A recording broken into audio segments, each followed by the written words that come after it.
What's going on, world? And welcome to Clearing the Wreckage Podcast. It's the voice and your host, Kareem A. Rashid. And once again, I don't know what you got going on. You could be getting on the toilet, or you could be getting off the toilet. Hell, for all I know, you could be wiping your tushy. But I know that I'm ready, and so I hope that you're ready to clear the wreckage. Yes, indeed. What's going on, my wreckage clearers? Let's get right into it. I done walked into the coffee shop. You already know what time it is. I got my drink. What up, barista? Hey, Kareem, how are you? I'm good. Yo, what's happening with you today? It's good to see you. I want to tell you right now, stop being a victim and be victorious. Yep. Because a lot of us are still walking around with our heads down, even with our pants way below our waist, all these things hanging us down, holding us down. Let me tell you, how can you be victorious if your pants are hanging all the way down below your waist? How can you be victorious? How can you run toward victory? You can't run toward victory like that. And I know a lot of y'all probably already done cut this episode off after that because you want to be that way. That's fine. You will be the way that you want to be until you desire change and until you take some time to look inside so that the wreckage can begin to clear so that you can be victorious. But you know what? Around these parts, we only got victorious people around here, right? Because we are a community of wreckage clearers, right? Y'all that are listening to this, y'all ain't gonna be in victimhood. No, because we are not victims. We are no longer portraying ourselves in that way. We are no longer walking around in that manner. I definitely walk with my pants on my waist, with my head held high, looking straight ahead toward victory. Yes. Yes. Because that's what we are about today. And we realize that we only have today, and we have today to claim and walk in the victory that we already are and that we already have, that is set there for us to grab. Oh, don't let me start preaching up in here. So stop. Just stop being a victim. Well, if it was that easy, Kareem. I know. So I'm going to share my experience with you as I always do, so you can actually have someone that relates to you, but you can have a overcomer, a victorious, a victor, a triumphant young black male that is in front of you, that is with you, that is by your side, holding your hand, and we are walking alongside of each other in this journey. And you have a picture of someone who, man, yeah, I gave myself that identity, but you know what? That was so false. That is not who I am. I stopped believing the lies, folks. I stopped believing the lies. But this is the lie that was created for me and the lie that I believed. My childhood was unfair. Yep, it was unfair that my parents got divorced. Yep, it was unfair going back and forth from house to house. Yep, it was unfair not seeing my dad. It was even unfair it was unfair seeing my dad. It was unfair not being with my mom. It was unfair that I was left alone. Unfair. This world, this life, everybody treats me unfairly. Unfair being sent to stay with my dad. Unfair not knowing my dad. Unfair not having my brother around. Unfair. Totally unfair. Unfair being all alone. Unfair having to adapt to a woman who is now portraying to be my mother. Man, get the heck out of here. That's unfair. How could you? You would never replace my mother. Unfair that my dad moved on after the divorce. Unfair. Unfair that I was bullied by one of my other siblings. Unfair that I was awakened out of my sleep at night by this older sibling. How could you? How could you? How could you do those things to me? Unfair and unjust my childhood. Yep, I felt alone, abandoned, wronged, treated like crap, which led me to anger. Of course, I was mad. But see, remember, like in the last conversation we had, I just thought I was just mad a little bit, you know? But of course I was mad. I had no control over any of these circumstances. I was helpless. I felt helpless. I didn't cause any of this. I mean, I was just a kid. So, of course, everybody else was to blame. How could I blame myself? I was just a little kid. And with that, I was doomed, folks. Yep, the baby. That baby mentality is also the victim mentality. I was doomed and I was stuck emotionally. Yeah, I just, that's who I was, because all I did was dwell on those negative events. That's all I did. And from there, I sought out validation. But as you know, I got my validation from alcohol, drugs, sex, women, whatever. Well, no one else was around, right, for me to receive this so-called validation that I felt that I needed, right? So I felt neglected. I felt rejected. I felt abandoned. I felt broken. I felt that I was even worth nothing, which led me further to having these type of negative thoughts about myself. No one loves me. No one wants to be around me. People will use me. People will mistreat me. People will abuse me. And people will leave me.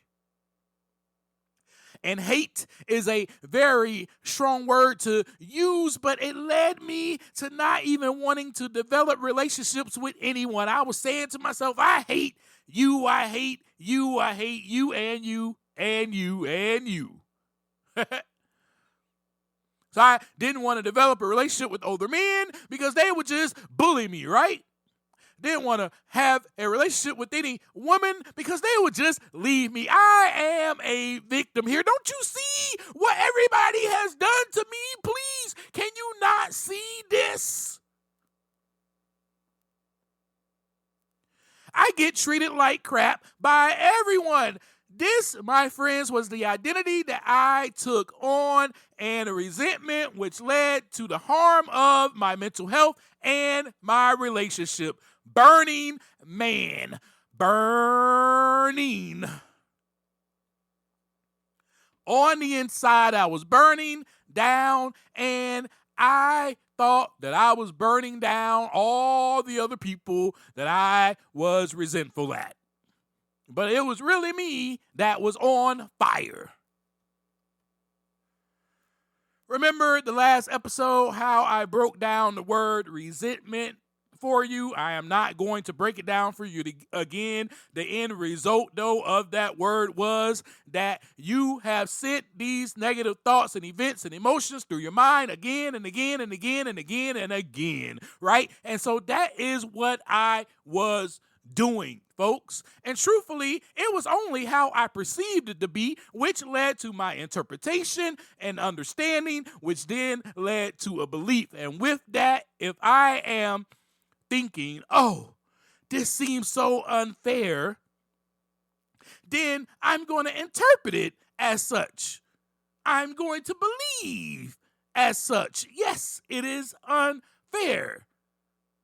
Right, because with my perception, then my interpretation and belief also comes my experience. Folks, that is the result of perception. This is how I experienced it. Now I could take, I don't know, anybody in my family, but I'll just take the oldest sibling. I'll take my oldest sister. Let me give you an example. Her viewpoint or perception could be completely different from mine.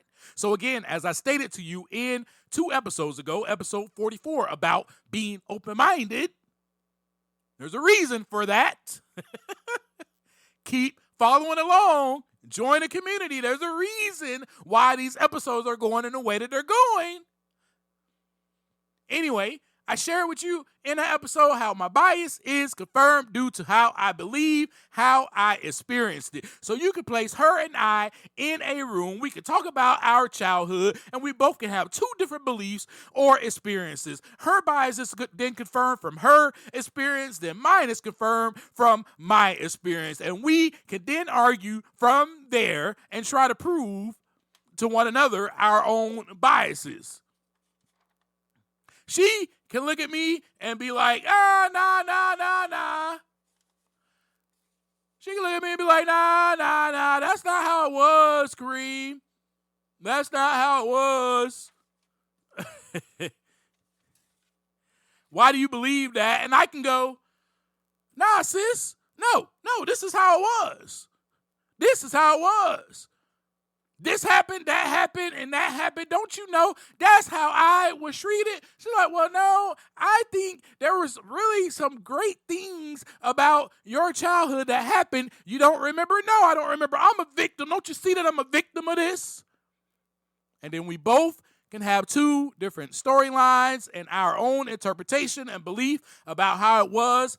And my storyline led to a deep resentment because I was replaying, or should I say, saying and sending the same narrative through my mind over and over and over again. My resentments stem from a belief that now this world is unfair, and those external forces are solely responsible for my suffering, which then prevented my personal growth and development and the process of my emotions. Yep, kept me stuck like a little baby. Everything is unfair. The world's unfair. My parents getting divorced is unfair. Me being left alone was unfair. Me being treated the way I was treated by that older sibling is unfair. Everything is unfair. And you know what? Everything else is going to be unfair as I grow up. Do you think you were treated unfairly? Go ahead and just ponder that question. Do you think you were? Now, I know a lot of us, just as human beings, we definitely say the same, as we always say, well, life isn't fair. You know what? Life is what you make it. You can say it's fair, or you can say it's unfair. It depends on the person's perception, because then they have an interpretation, an understanding, and then they have a belief, which then is their experience, right? And that is why they believe what they believe, because they experience fairness. You just happen to experience unfairness due to the way that you look at the world. And so due to the way that I was looking at the world, due to the way that I was sending those negative events, all those things that kept happening through my mind over and over again, it developed a resentment, which is truly the definition of resentment. Sending those things over and over and over through my brain, as I discussed with you last week. Let's go just a little bit deeper, shall we? You ready? Let's go a little bit deeper. So here is a little research of key factors linking to victimhood and resentment.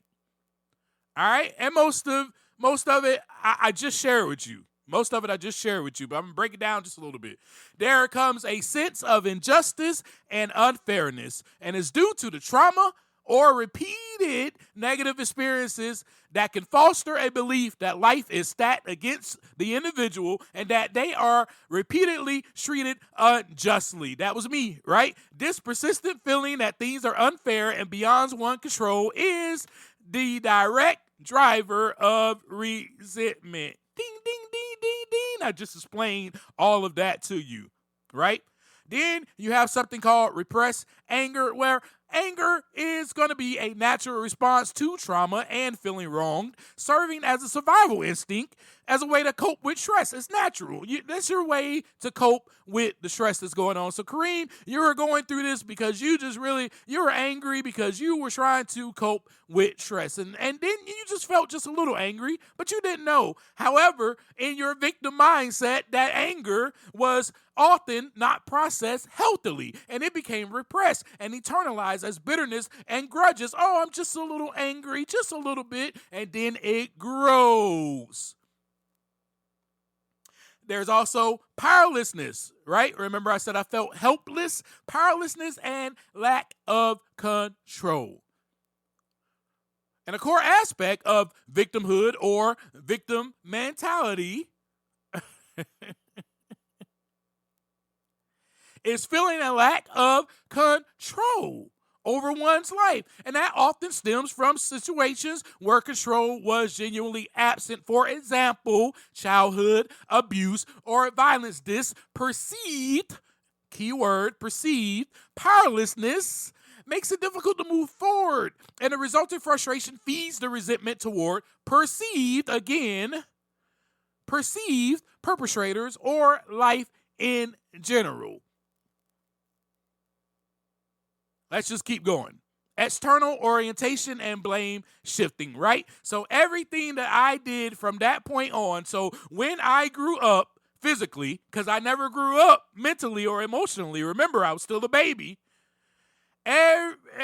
everything was everybody else's fault. Every choice that I made, everything I decided to do was everyone else's fault. Everyone else was to blame. I wonder if you're that way. If you have a victim mentality, you tend to blame others, circumstances, or fate for your problems rather than just taking personal responsibility, which then prevents us from addressing the root cause of our distress and fosters resentment toward the perceived, keyword again, sources of our misfortune. See, all of that was perceived, which I began to learn about myself when I started to take the time to look inside so that the wreckage can begin to clear. This was just my viewpoint of my childhood. That doesn't mean that my childhood was actually unfair. That was just my viewpoint of it. Catch my drift? Then, of course, it produces you continually being a baby emotionally, emotional stagnation. Need I go further with this? You cannot grow if you have a victim mentality. You will be on repeat like I was. Every day was a rerun. It was the same show. It was the same game show at that, the Blame Game, starring Kareem. With that mentality, and also, with that mentality, you cannot grow. And anyway, with that mentality as well, I searched for validation. And I was also in search for some sympathy. Don't you see that this happened to me? Don't you see? Let me run and tell somebody else, hey man, this happened to me. Oh, I'm so sorry, Kareem. How could they? Yeah, this happened. Sympathy. I wanted you to feel bad for me. Do you want others to feel bad for you? Do you? Do you tell other people about your problems in a sense where you are blaming it on other people and you're saying, man, because of that, this is what happened to me.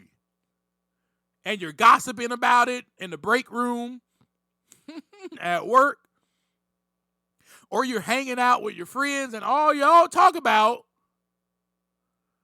is how the world is unfair because of how people are treating you. It's because you're with a group of people that are victims. And they're all looking for sympathy from one another.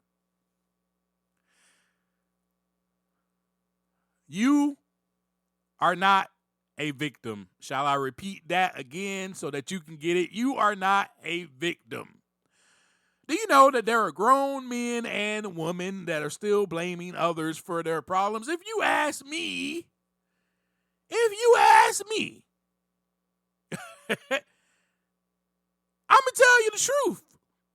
If you ask me, I'm going to say you're still a kid if you're doing that. I mean, the research right there that I just shared with you pretty much says that, in a nutshell, says that you will be emotionally stagnant.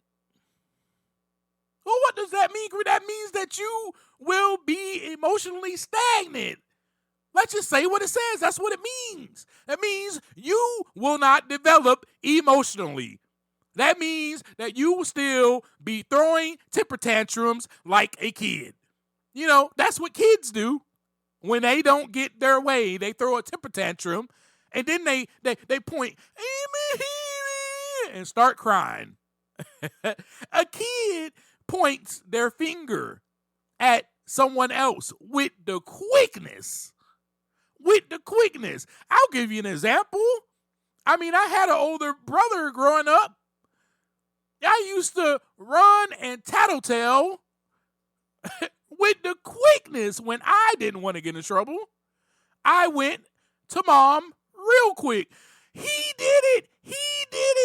That's what kids do. Even though I started the fight. I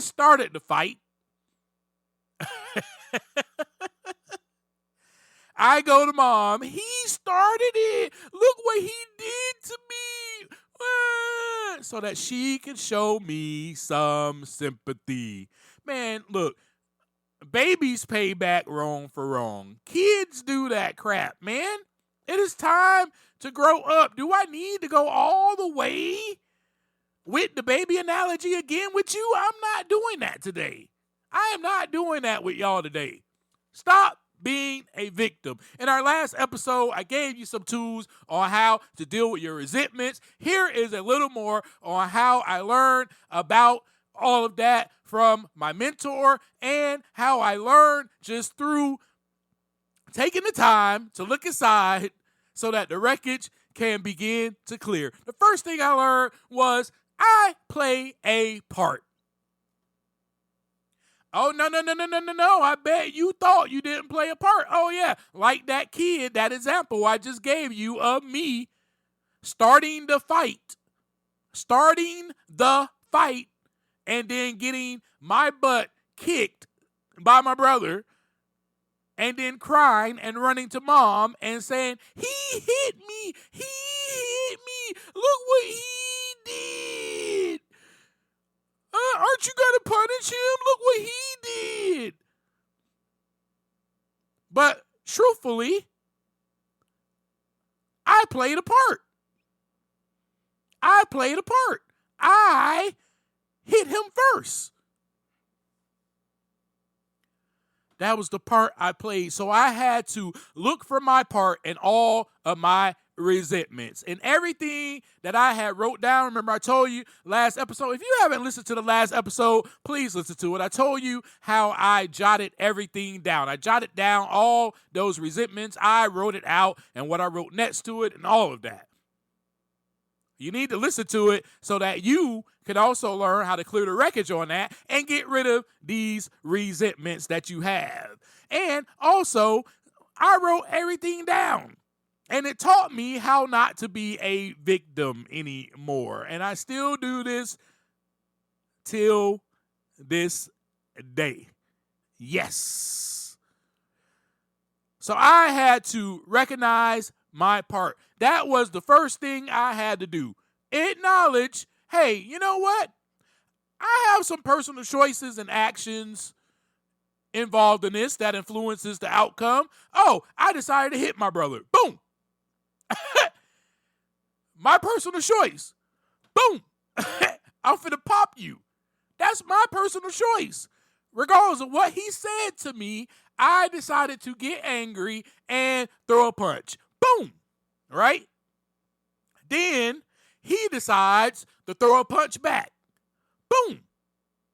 And then we start fighting, and he gets more punches in, and I am now hurt.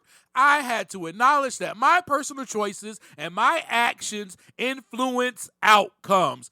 My personal choice to, boom, hit him, cause him, boom, to hit me back, and he hit me some more, and that was the outcome.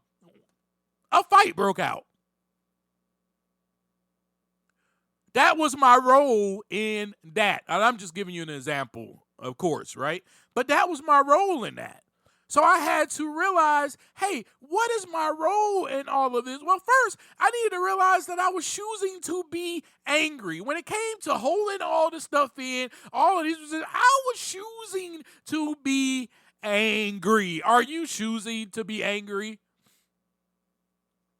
I was choosing to send that anger through my mind over and over and over again. I was choosing to ruminate or obsess over that same negative event that happened. Let's take i.e., for example, my parents getting divorced. I chose to look at that event and replay the tape over and over and over in my head again. I decided to see the event of my mother sending me to stay with my dad. I decided to see that and perceive that in a way that was negative. And then from that, I decided to obsess over it and replay it and send it. It was sent resentment. It was sent through my mind over and over again, which left the resulting state as resentment, resulting state or condition. So there are things right now that are going on in your life that have been that have went on. I'm sorry, this past tense. There are things that have went on in your life. Maybe if it's from your childhood, or maybe it happened sometime down the road in your life that you are ruminating over. You are replaying that negative event in your head the way that you see it. You haven't taken anybody else's perspective, nobody else's feedback, nobody else's experience. The way that you perceive it and interpret it and understand it then becomes your belief. And that's how you experience. So now your bias, your perception is confirmed. Nope, nobody can't tell me different. This is who that person is to me. This is what they did to me. How dare they? Have you took the time to look at it from a different perspective? Have you took the time to just go, you know what? I really don't want to be angry about this anymore. What about that? Have you even said that to yourself? Man, I'm just so tired of being angry about this. Because I know what you're doing. Because if you're like me, you're doing exactly what I did. You're putting on a mask. You're going to work. You're pretending to be this joyful person. You're pretending to be this light to the world. Everybody loves you. Everybody loves being around you. But when you get home or when you get by yourself and that thought comes up about that person who did you wrong 10 years ago, that event, you start obsessing over it, and then you get mad over and over and over and over again, and you start to burn again on the inside. You are a burning flame on the inside. And you know what? Because you're burning, you think when you're starting to think about that negative event, that other person is being set on fire. They're not. They're not even thinking about you right now. They're not even thinking about you right now. 10 years ago, they done got over what happened. They probably been trying to form a relationship with you for the past 10 years. You have ghosted them, blocked them, ignored them because you're so angry. And they said, you know what? Well, there's nothing else I can do about it. I've done my part. I was ready to acknowledge my part. But this person obviously just wants to stay mad. Let them be mad. You are only hurting yourself. You have a choice. Once I realized that I had a choice, ooh, man, the freedom that it brought about, the freedom and the peace and the joy. Don't you really want real joy? Or you want to just walk around here and pretend all your life that you are okay? Smile in people's faces. I did it. This was me. I'm sharing my experience with you. This was me. I took on the identity of a victim. I walked around like a victim. But when I was around other people, I knew that I had to portray myself in a certain light, in a certain manner. So, of course, I became a chameleon.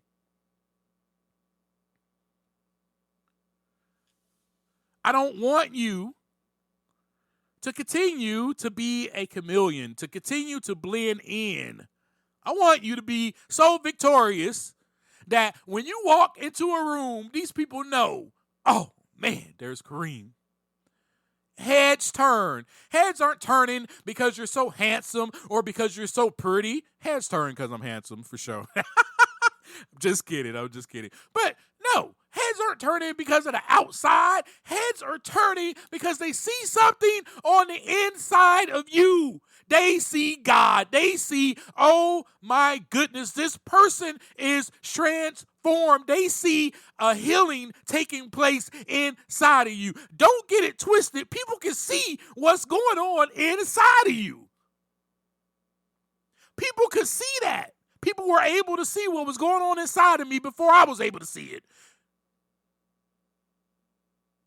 And it wasn't that I didn't know it. It's just because I wasn't willing, open-minded, or honest enough, or aware, or ready to acknowledge, ready to admit, ready to accept. Remember the 4 A's? I wasn't ready to do any of that so that I could take the time to look aside so that the wreckage can begin to clear. Are you ready? I had to acknowledge that me dwelling on this is only resorting to my mental health issues, only resorting to me going to the bottle like a baby. The baby dwells on stuff. That's why they cry so much. They're dwelling on what just happened. And they need relief. That was me. So I went to the alcohol, I went to the drugs, I went to all of the other things for validation. That was me trying to cope with my emotions. That was me being emotionally stagnant, not knowing any other way to deal with my emotions, just like baby is emotionally stagnant, not knowing any other way except to cry and ask, please, mom, please, while they're crying. Oh, in their cry, you can hear it. I just want some validation and attention from you. It's a very unhealthy way to go about your adult life. For the baby, I get it. They are learning to lean on their parents. But as an adult, it is time to grow up. You don't need sympathy from anyone else. You are already victorious. I am here to speak life into you because now there is life coming outside of me. Woo, boy, I'm about to start preaching up in here. And there is light coming outside of me because I am now victorious in my life. And I always was. I never was a victim. My mentality had to change. I had to acknowledge my personal choices and actions that influences the outcomes. I had to realize my role in all of it. I am the one that is choosing to partake in alcohol, partake in drugs, partake in sex, partake in treating women like crap, partake in paying back wrong for wrong, partake in going and doing this and doing that, knowing that is so wrong. I don't care. That is wrong because everybody has wronged me. So now I am going to do wrong. Is that your mentality? That was mine. Everybody's wrong me, so I'm going to do wrong. And you know what? I'm always going to be a victim anyway. Ain't no coming up out of this. I'm always going to be this way. So I might as well just live it. You do not have to think the way that I was thinking. I realized that is how I was thinking. Where is this getting me? So I had to acknowledge that me dwelling on the negative, just resorted to bad behavior, to addictions, resorted to me going to jail. It resorted to a lot. I haven't even shared all of that stuff with you, but it resorted to a lot. And that's obviously before this time period.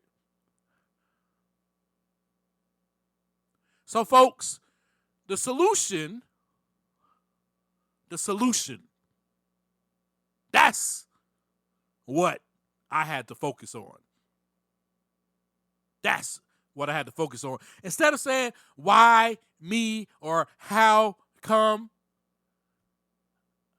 I learned to say things like, well, let's do the next right thing. What is the next right thing for me to do from here on out? Focus on the solution, not the problem.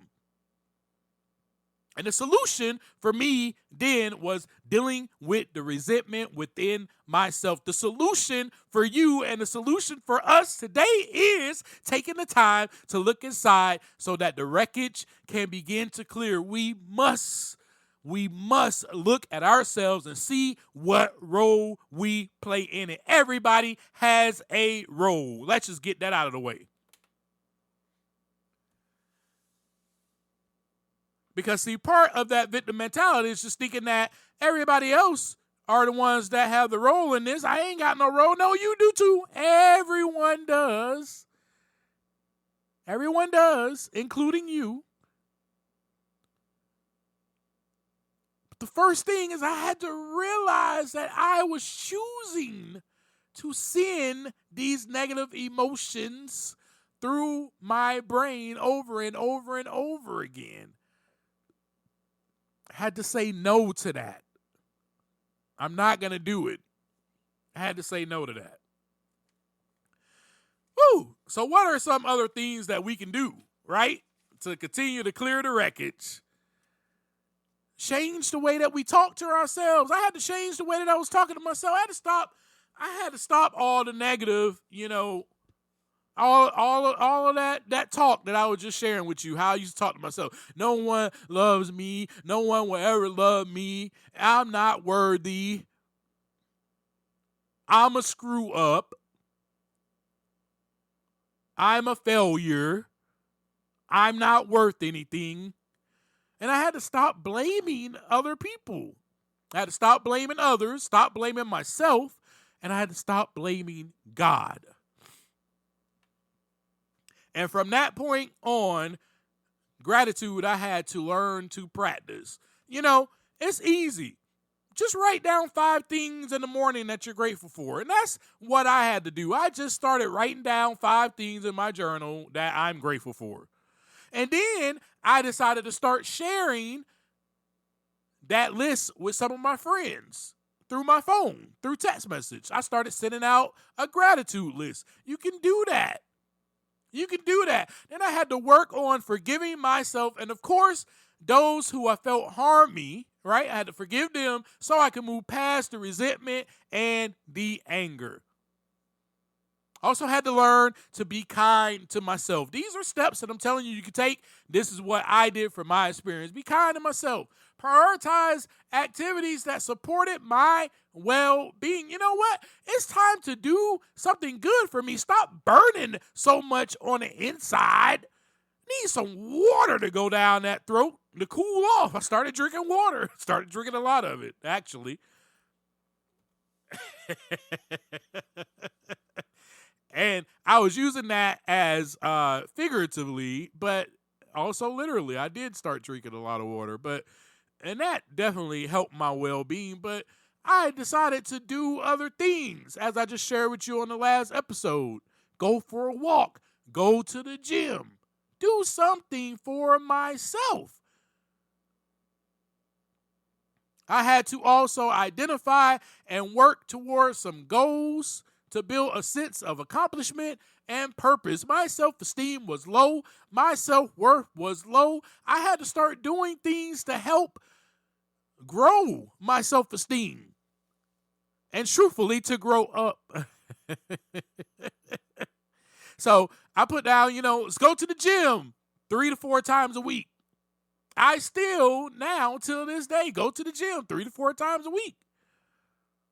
Now, obviously, there were times, in my journey that I kind of fell off and didn't go and things, but during this time, I knew there were some things that I had to put in action. Remember, replacement behaviors, as I stated on the last episode, that I had to put into practice now so that I can start feeling good about myself. Write your book was the other thing.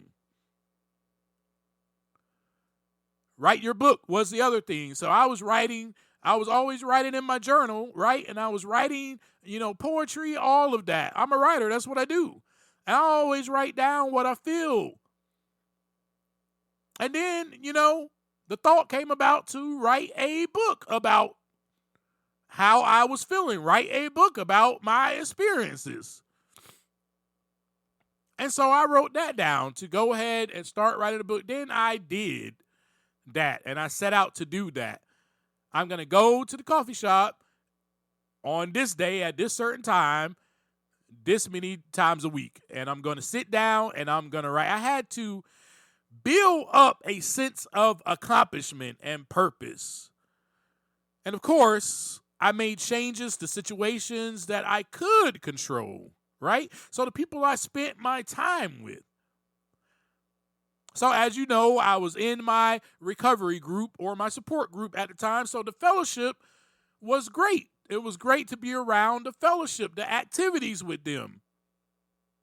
There's a friend of mine, he used to have game night. So I would go to game night every single time that game night was going on each month.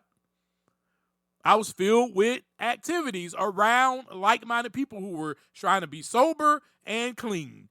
So I had to change my people, places, and things. That's what you need to do. Some of y'all are stuck in victimhood because you're hanging around a bunch of victims, all looking for some sympathy, all looking for somebody to rub their back and say, oh, it's okay, it's going to be okay. Well, they can still wear their pants hanging down below their waist, and somebody tell them that it's going to be okay. Man, pull your pants up, act like a man who is not a victim. Obviously, journaling helps, as I've said that. And then anyway, just start celebrating life. Stop walking around here with your head down. Put your head up high. Start celebrating life. When you wake up, say thank you for the very breath that I am breathing. And as you know, I later on woke up and started falling on my knees right away so that I can become present.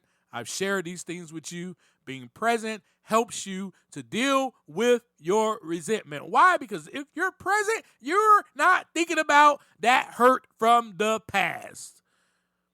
I love y'all. I thank you so much. I hope I gave you a lot of tools to practice.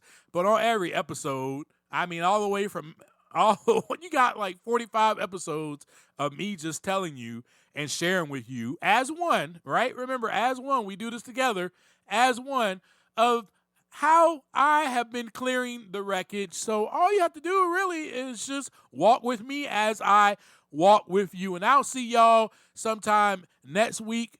And hopefully it will be on Monday when you get the episode. But before I leave you, please share this with someone that you love. Just share it with somebody, And you also can find me on Instagram at Clearing the Wreckage Podcast. And that is where I want you to hit me up at. That's our community. Please DM me over there.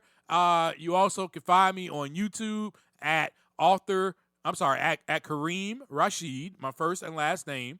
And, holla at your boy, let's be victorious.